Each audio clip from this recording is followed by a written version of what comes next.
दोस्तों, स्वागत है आपका हमारे YouTube चैनल में। आज की डिबेट होने जा रही है पीएम मोदी के मध्य प्रदेश में दिए गए भाषण के ऊपर। देखिए कैसे रोमाना ने, जो कि एबीपी न्यूज की एंकर है, गौरव भाटी उन्हें धमका रहे थे, कैसे उनको चुप करा दिया। को जल्दी से जवाब दीजिए सुप्रिया जी। सवाल यह है कि जयराम रमेश तो संसद को लेकर सवाल उठा रहे हैं, वो तो संसद को लेकर प्रधानमंत्री नरेंद्र मोदी को घेर रहे हैं।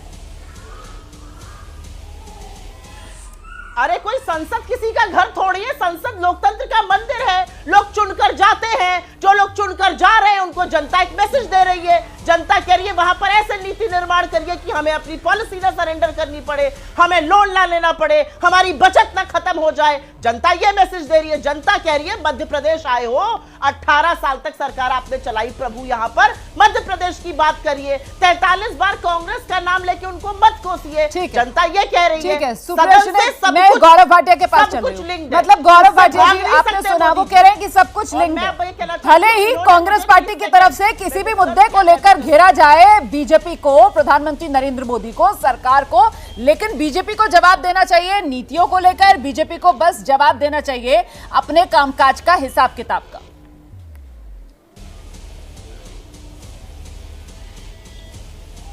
ये रोमाना जी, मुझे ऐसा लग रहा है कि कांग्रेस की प्रवक्ता आज विफल रही हैं। जयराम रमेश ने जो कहा है उसको यहाँ पे अच्छे से डिफेंड कर पाने में, और तभी इधर उधर गाड़ी भगा रही है। लेकिन इस गाड़ी में तेल नहीं है। मेरे पास तो दर्शक सुप्रिया जी प्लीज, सुप्रिया जी अब सुन लीजिए।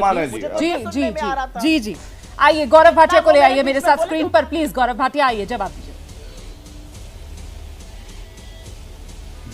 धन्यवाद। देखिए रोमाना जी, मैं उम्मीद करूंगा कि जब मेरा वक्तव्य पूरा हो जाए 3-4 मिनट, जैसे कांग्रेस पार्टी ने बोला था, आप मुझसे भी 2-3 सवाल पूछ ही लेंगी कि मुझे भी समय मिल जाए अपनी बात रखने का। और आप उनसे सवाल पूछती हैं, समय देती हैं, थोड़ा समय हमें भी दिया करिए, अच्छा लगेगा। हम बॉयकॉट भी नहीं करते हैं, हम तो आपके चैनल पे आते हैं, मुस्कुरा के जवाब देते हैं, आप जल्दी संतुष्ट हो जाती हैं हमारे जवाब से। सर ऐसी बातें करते रहेंगे सर तो फिर ऑडियंस को ऐसा लगेगा कि आप ऑनर धमका रहे हैं। ऐसी बातें मत कीजिए ना सर, कहीं ऐसा मैसेज ना चला जाए गलत कि आप धमकाने का काम कर रहे हैं यहाँ पर बैठकर प्यार प्यार से। गलत संदेश भी नहीं जाना चाहिए ना। गौरव भाटिया जी जवाब दे दीजिए। देखिए हाँ, मैं बताता हूँ।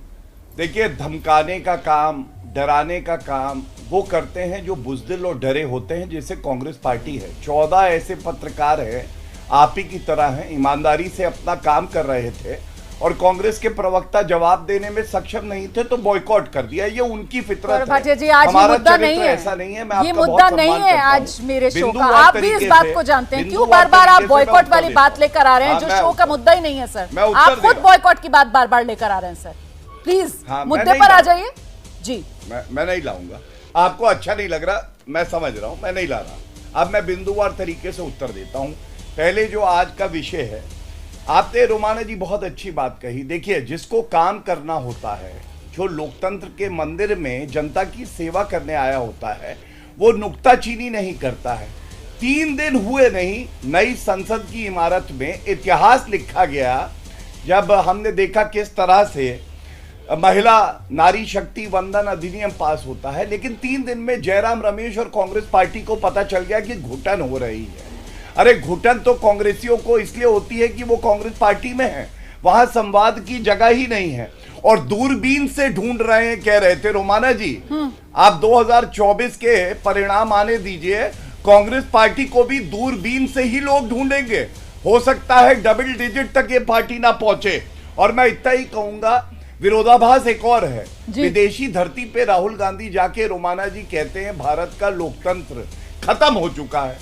जब लोकतंत्र खत्म ही हो गया है तो जयराम रमेश जी संवाद की जगह कहां रही। और वैसे भी सोनिया गांधी जी सांसद हैं, रायबरेली पिछले 4.5 साल में 2 बार गई हैं, उनकी अटेंडेंस है 40%। राहुल गांधी पार्लियामेंट में आते हैं, आंख मारते हैं, फ्लाइंग किस देते हैं, झप्पी देने प्रधानमंत्री जी को पहुंच जाते हैं। ये कैसा आचरण है? समय की थोड़ी कमी है, कई विरोधाभास यहाँ पर जो गौरव भाटिया की तरफ से रखे गए हैं, और महत्वपूर्ण ये हो जाता है कि कहीं ये विरोधाभास 2024 में कांग्रेस को भारी तो नहीं पड़ जाएंगे। छोटा सा ब्रेक, फौरन लौट। 24 चुनाव जनता के मुद्दे पर हो, ये हर राजनीतिक दल चाहता है। कार्यक्रम के बिल्कुल आखिरी पड़ाव में हम पहुंच चुके हैं और ऐसे में एक ही सवाल जिसका बहुत संक्षेप में 10-10 सेकंड में चाहूंगी आप लोग जवाब दे दें। सुप्रिया श्रीनेत, आपसे शुरुआत कर रही हूं। आप खुद ही मान रही हैं कि नई संसद भवन को लेकर जो मुद्दा है वो बेमानी है। ऐसे में कौन मुद्दों से भटकाने का काम कर रहा है? सुप्रिया श्रीनेत, टाइमर ले आइए जल्दी से, उसके बाद गौरव जी आपके पास आ जाइए। जिस नई संसद में महिला आरक्षण कानून पास हुआ, जो भाजपा नहीं बता सकती कि कब लागू होगा, वहां पर बृजभूषण शरण सिंह सरकार के साथ बैठे रहे, जिनके लिए दिल्ली पुलिस ने कोर्ट में कहा है कि इन्होंने एक मौका नहीं छोड़ा यौन उत्पीड़न का।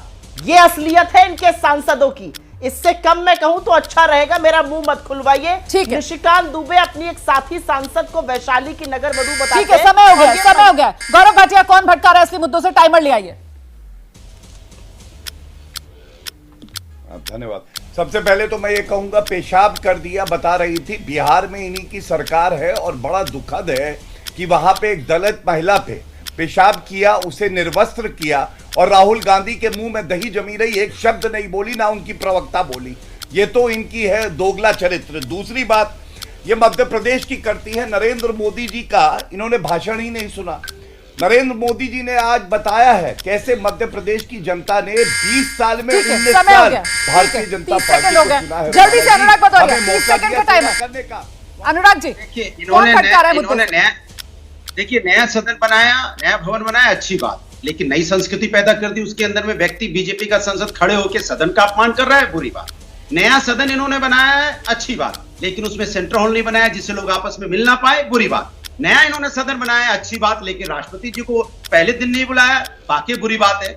इन्होंने नया सदन बनाया, अच्छी बात है, लेकिन महिला बिल विधेयक लेके आते हैं, उसमें क्लॉज लगा देते हैं कि उसमें 7-8 साल बाद ये लागू हो पाएगा, बुरी बात। ये वो लोग हैं जो भला करना नहीं चाहते, सिर्फ राजनीति करते। विजय जी, टाइमर ले आइए। आपके तीनों राजनीतिक प्रवक्ताओं ने जो बात कही उससे साफ हो गया कि संसद भवन की इमारत इशू नहीं है। हाँ। संसद के अंदर क्या इशू होने चाहिए वो बड़ा बात है, उस पर चर्चा होनी चाहिए। वो सरकार में रहें, विपक्ष में रहें।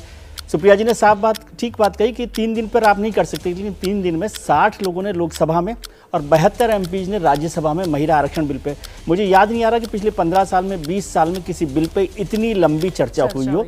ये बेहतर बात है, लेकिन सरकार को भी बहुत सारी चीज़ों का जवाब देना चाहिए था और क्रेडिट सिर्फ अपने लिए नहीं लेना चाहिए महिला आरक्षण बिल पे। ये भी एक बात है। बहुत शुक्रिया आप सभी का आज के शो में हमारे साथ जुड़ने के लिए। छोटा सा ब्रेक।